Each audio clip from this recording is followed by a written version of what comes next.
ஒரு real estate பார்ட்டிக்காக இங்க வந்து குந்த வச்சுனானுங்களே. யாரும் ஒரு பார்ட்டி இல்லையா? நாதரனுக்கோ புறம்போக்கு இடத்த விக்கிறது, அரசியல்வாதிகளுக்கு அடியாளங்களை சப்ளை பண்றது, கட்ட பஞ்சாயத்து பண்ணி ஆளுங்க தூக்குற வரைக்கும் சென்னையில இவங்க தான் ஐயா. விஸ்வநாதன், பூமிநாதன், லோகநாதன், ஜெகநாதன், 4 நாதன்.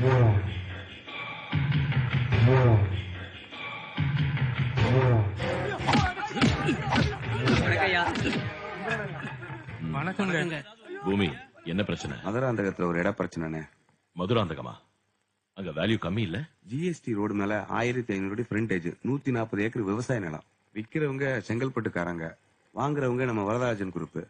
விவசாயம் பண்ணிக்கிட்டு இருந்த 8 பேரும் ஏக்கருக்கு 25,000 ரூபாய் கொடுத்தா நிலத்தை விட்டு தரேங்கிறாங்க. எவன் வீட்டு இடத்துல எவன்டா வந்து பாய விற்கிறது? உழுதவனுக்கே நிலம் சொந்தன்னு சட்டம் இருக்குதுங்க. கெடுத்தவனுக்கு பொண்ணு சொந்தமாடா?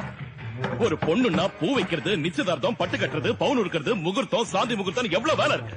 Government rule. எத்தனை பொண்ணடா உனக்கு? 5. கோழி முட்டை போடுற மாதிரி தினம் ஒண்ணு போட்டுட்டு இருக்கியா? நீ சட்டத்தை பத்தி பேசுறியா?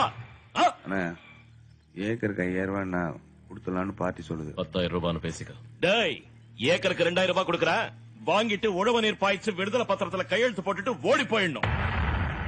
பூமிநாதா, ரிஜிஸ்ட்ரேஷன் மதுராந்தகத்துல வச்சா ஊர்க்காரங்க உள்ள பூந்துருவானுங்க. அதனால இங்கேயே வச்சுக்க. வேலி போடுறப்போ லோகநாதனை கூட இருக்க சொல்லு. சோறு வாங்கி போட்டுட்டு இவனுங்களை கொண்டு போய் உமாலாட்சியில் ஆட. சரிண்ணே.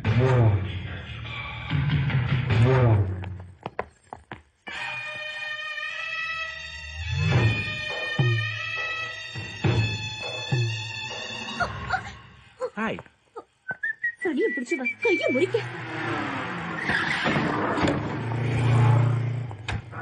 தம்பி, காலேஜ் கிளம்பிட்டீங்களா? ஆமா. இன்னைக்கு எந்த காலேஜ்? எந்த காலேஜ் தந்திருக்கோ அந்த காலேஜ்ல நுழைஞ்சிட வேண்டியது. அது தம்பி, தினம் ஒரே காலேஜ் போகாதீங்க. எவனா ஸ்கெட்ச் போட்டுருவான். நான் வடகண்ணா, அந்த கோயில போய் ஒரு சங்கீதத்தை தூட்டனா அப்படியே சன்னியாசி நம்பிட்டாங்க. ஆளை தூட்டதுக்கு அப்புறமா தான் தெரிஞ்சது பக்கம் ஐட்டக்காரன்னு. காஞ்சிபுரமே கலீஜ் ஆச்சுல. நம்ம வீரசாமி போட்டலான்னு வச்சிருக்கேன். பசங்க சிங்கிள் கிடைக்கிற இடத்துல நிக்க சொல்லிருக்கேன். நீங்க ஒரு போன் பண்ணீங்கன்னா அந்த எம்எல்ஏ கொஞ்சம் பயப்படாம இருப்பாரு. நான் பேசுறேன். நான் வரேண்ணே. நான் இருட்டுண்ணா. செலவுக்கு வச்சுக்கோ. சரி, கிளம்புறேண்ணா. என்னண்ணே அண்ணன் கூட்டு பக்கத்துல வந்து உட்கார்றான். அண்ணன் அண்ணன் அவன் தான் கூப்பிடுறான். நான் தம்பின்னு கூப்பிடலையே. வேலைக்கார தெளிவான வேலை.